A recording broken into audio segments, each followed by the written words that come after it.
Within the boot, there are 2 hooks which can hold up to 2 kilograms in weight. There is also a storage box under the boot carpet. This includes towing eye and a temporary puncture repair kit, depending on model. The rear shelf is already attached to the boot lid. This makes it easier to load luggage. When you're closing it, just ensure that there's nothing that could obstruct it moving back into place.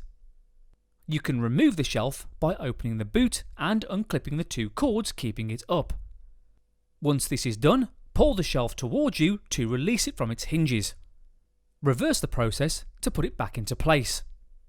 If you require more space, your rear seats can be folded down through the open boot. Depending on the car, this can be done either individually or as a bench seat.